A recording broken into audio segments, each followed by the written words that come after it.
அதாவது மணிப்பூர் கலவரம் ஓராண்டுக்கு மேலாக நடைபெற்றுக் கொண்டே இருக்கின்றது. சற்றேறக்குறைய 250 உயிர்கள் இதில் பலியாகி இருக்கின்றன. ஆயிரக்கணக்கானோர் இடம்பெயர்ந்திருக்கிறார்கள், வீடு இழந்திருக்கிறார்கள். ஏற்பட்டிருக்கின்ற சேதங்கள் கொஞ்ச நெஞ்சமல்ல. இன்னும் அந்த கலவரம் தொடர்வதற்கான சாத்தியக்கூறுகள் மட்டுமே இருக்கின்றன.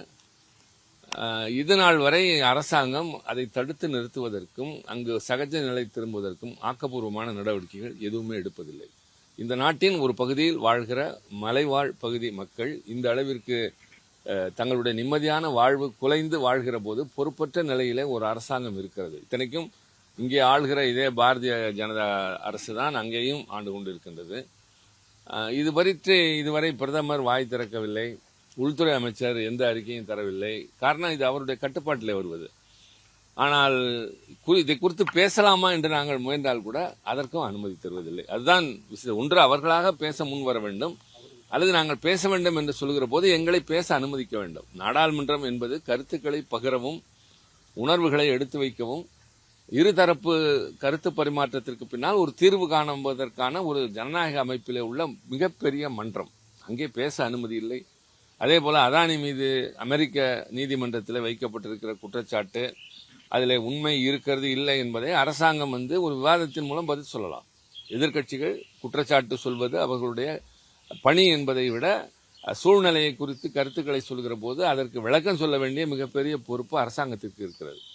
அறிஞர் அண்ணா சொல்வார்கள், எதிர்க்கட்சி என்பது வெறும் கரண்டியை அகப்பையை சுழற்றுவது போல, ஆளுங்கட்சி என்பது அதிலே உளுந்தை வைத்துக் கொண்டு நடப்பதை போல என்று சொல்வார். அதை அவ்வளவு சாதாரணமாக பயன்படுத்த முடியாது. ஆக நிதானமாக செயல்பட வேண்டிய அரசாங்கம் எதிர்க்கட்சிகள் வைக்கிற குற்றச்சாட்டுகளுக்கோ அல்லது கேள்விகளுக்கோ பதில் சொல்ல மறுத்து அதானி பிரச்சனை இது நாள் வரை பேசுவதற்கு கூட அவர்கள் முன்வரவில்லை.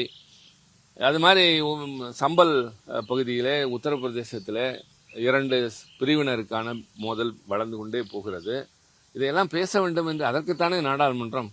இது குறித்து பல்வேறு தரப்பிலிருந்து பல்வேறு கட்சிகள் ஒவ்வொருவரும் ஒரு பிரச்சனை, உத்தரப்பிரதேசத்து மாநிலத்தை சார்ந்தவர்கள் சம்பல் பிரச்சனையை பற்றியும், எங்களை போன்றோர் மணிப்பூர் பற்றியும் அதானி பற்றியும் காங்கிரஸ் கட்சி நிறைய கொடுத்திருந்தார்கள். ஆனால் வழக்கம் போல் அவைத்தலைவர், நான் இதையெல்லாம் எடுத்துக்கொள்ள முடியாது, வேறு வகையிலே பேசுங்கள் என்று சொல்கிறார். வேறு எந்த அடிப்படையிலே பேசுவது என்று தெரியவில்லை. இப்பொழுது குடியரசுத் தலைவர் உரைக்கு நன்றி தெரிவிக்கிற தீர்மானம் என்று சொன்னால் கூட அதில் எல்லாவற்றையும் பேசலாம். ஆனால் இந்த முறை என்பது ஒன்று, வெறும் மசோதாக்கள் மட்டும்தான் விவாதத்திற்காக தயார் நிலையில் இருக்கின்றன. இது பற்றி நாங்கள் தனியாக பேச வேண்டும் என்று ஒரு குறுகிய நேர விவாதத்திற்கெல்லாம் அனுமதி கேட்டால் அவர்கள் தரப்போவதில்லை. ஆக அதை வலியுறுத்தி நாங்கள் குரல் கொடுக்கிற போது எங்களுக்கு பதில் சொல்லவும் விருப்பம் இல்லாமல் நாட்டு மக்களுக்கு விளக்கம் சொல்கிற கடமையும் தவிர்த்துவிட்டு அவையை மட்டும் ஒத்தி வைத்துக் கொண்டே போகிறார்கள். எங்கே போகிறது நாடு தெரியவில்லை. சார், அதாவது ஒவ்வொரு கூட்டத்தொடரிலையும் முதல் நாளில் பிரதமர் சொல்றது இது ஆக்கப்பூர்வமா இருக்கணும். ஒவ்வொரு கூட்டத்தொடரும் அதே போல அனைத்து கட்சி கூட்டத்திலையும் நாங்கள் மத்திய அரசு தயாரா இருக்கு, அனைத்து எந்த ஒரு பிரச்சனாலும் பேசுறதுக்கு நாங்கள் தயாரா இருக்கோம் அப்படின்னு சொல்றாங்க. ஆனால் தொடர்ந்து எதிர்கட்சிகளுடைய இந்த நிராகரிப்பை எப்படி பாக்குறீங்க? நான் இதை பற்றி நேற்றே சொன்னேன். பிரதமர் எங்களை குற்றம் சொல்கிறாரே தவிர அவருடைய கடமையை செய்கிறாரா? அவருடைய கடமை என்ன என்பது, நாடாளுமன்றத்துக்கு வருகிறார், அங்கு இருக்கிற அவருடைய அலுவலகத்திற்கு போகிறார், ஆனால் அவைக்குள்ளே வருவதில்லை. யாராவது கேள்வி கேட்டால் எழுந்து பதில் சொல்லுகிற அந்த பொறுப்பை தட்டி கழிப்பது, வருவதே கிடையாது, அந்த பக்கமே எட்டி பார்ப்பது கிடையாது. என்றால் இவர்கள் விவாதத்திலே நம்பிக்கை இல்லாதவர்கள், எதிர்கட்சிகளின் கருத்துக்கு மதிப்பளிக்க விருப்பம் இல்லாதவர்கள். ஜனநாயகத்தில் நாடாளுமன்ற ஜனநாயகம் என்பதை பின்பற்றுகிற இந்த நாட்டில் மற்றவருடைய கருத்துக்களை கேட்டு நமக்கு சொல்ல வேண்டிய பெரிய பொறுப்பு இது. ஒன்று பதவி அல்ல, பெரிய பொறுப்பு, கடமை. when power increases responsibility also increases. அதைத்தான் புரிந்து கொள்ள வேண்டும். அந்த பதவி கூடுகிற போது பொறுப்பு அதிகமாகிறது, பதில் சொல்ல வேண்டும் என்ற கடமை இல்லாமல் எங்களை குற்றம் சொல்கிறார், வேடிக்கையாக இருக்கிறது. நாங்கள் எங்களுடைய கோரிக்கையை வலியுறுத்தி கொண்டுதான் இருக்கின்றோம். இதுதான் இப்போது நடைபெற்றுக் கொண்டிருக்கிறது. நாளை என்ன என்பது நாளை தான் தெரியும். இதே அதானி விவகாரத்திற்கு முதல்வர் பதில் எடுத்திருக்கு. அன்புமணி ராமதாஸ் கூட முதல்வர் பதவிக்கு ஆளவில்லை அப்படின்னு சொல்லி ஒரு குற்றச்சாட்டு வச்சிருக்காரு. அதாவது அதற்கு நேற்றே பதில் சொல்லிவிட்டார்கள். ஒரு முறை மருத்துவர் ராமதாஸ் அவர்கள், நான் போய் இவரை சந்திப்பதா என் தகுதிக்கு என்றெல்லாம் முதல்வரை பற்றி பேசினார். அது ரொம்ப நியாயமா? ஒரு முதல்வர் பொறுப்பிற்கு வருகிறார் என்கிற போது யாராக இருந்தாலும் சரி, இவர் இத்தனை சற்றேறக்குறைய 70 வயதை தொட்டு இருக்கிறவர், நீண்ட கால அரசியல் அனுபவம் உடையவர்.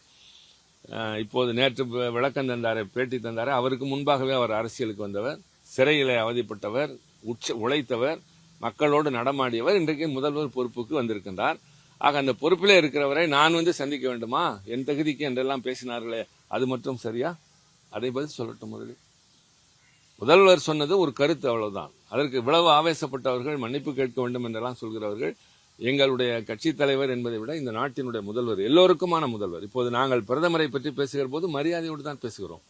எங்களுடைய மாநிலத்திற்கு ஏதாவது தேவை என்றால் நாங்கள் அவரை தேடித்தான் போகிறோம். அது செல்ல வேண்டும். காரணம், அதிகாரமும் பொறுப்பும் அவர் கடத்திலே இருக்கிறது. அது மாதிரிதான் முதல்வர். அவரை இவர்கள் நிந்தித்து பேசுவார்களாம், ஆனால் இவர் ஒரு வார்த்தை கூட சொல்லக்கூடாது என்றால் என்ன விசித்திரம்? இப்போது இந்த அரசியல் சட்டம் நிறைவேற்றப்பட்டு 75 ஆண்டுகள் நிறைவேற்றப்பட்டதை ஒட்டி நேற்றைக்கு மைய மண்டபத்தில் ஒரு மிகப்பெரிய நிகழ்ச்சி நடந்தது. அதிலே கூட நாங்கள் ஒரு கருத்தை சொன்னோம். நேற்றைக்கு நான் ஆங்கில தொலைக்காட்சியில் சொன்னேன். அதில் முகப்புரை என்று சொல்லுகிற பிரியாம்பிள் என்பதை குடியரசுத் தலைவர் படிக்க நாங்களும் படிக்க வேண்டும் என்பதாக இருந்தது. ஒரு உறுதிமொழியை எடுக்கிற போது அது ஒரே குரலில் இருந்தாக வேண்டும். ஆனால் அவர் திடீரென்று இந்தியிலே படிக்கவும், எங்களுக்கு இந்தி தெரியாத பல மாநிலத்தை சார்ந்தவர்கள் தடுமாறி ஆங்கிலத்திலே படித்ததும், ஆக 2 வேறுபட்ட குரல்கள் அங்கே ஒலித்துக் கொண்டிருந்தது. அவ்வளவு பெரிய நிகழ்ச்சியில், அதுவும் ஒரு மகத்துவமான நிகழ்ச்சியில் இப்படி 2 குரல்கள் ஒலிப்பது என்பது ஏற்புடையதாக இல்லை. இந்த அளவிற்கு இந்தியை கொண்டு, அதாவது அவர்கள் இந்தியில் பேசினார்கள், எங்களுக்கு கருத்து வேறுபாடு இல்லை, மொழிபெயர்ப்பு கிடைத்தது. ஆனால் உறுதிமொழி எடுக்க வேண்டும் என்பது சொன்னதை திருப்பி சொல்ல வேண்டும் என்றால் எல்லோருக்கும் தெரிந்த மொழியில் சொல்லியிருக்க வேண்டும் என்று சொன்னோம். அந்த நேற்று நடந்த அந்த நிகழ்ச்சி போதாது, அவையிலும் அது பற்றி விவாதிக்க வேண்டும் என்று நாங்கள் கருத்தை எடுத்து வைத்திருக்கிறோம். அதற்கு இசைவு தெரிவித்திருக்கிறார்கள், ஆனால் எப்போது என்று தெரியவில்லை. எங்களுடைய அவையை பொறுத்தவரை அரசியல் சட்டத்தினுடைய 75 ஆண்டு நிறைவு பெற்ற என்கின்ற ஒரு மகத்தான இந்த நிகழ்வினை அவையிலும் விவாதமாக நடத்த வேண்டும் என்ற கோரிக்கை வைக்கப்பட்டது.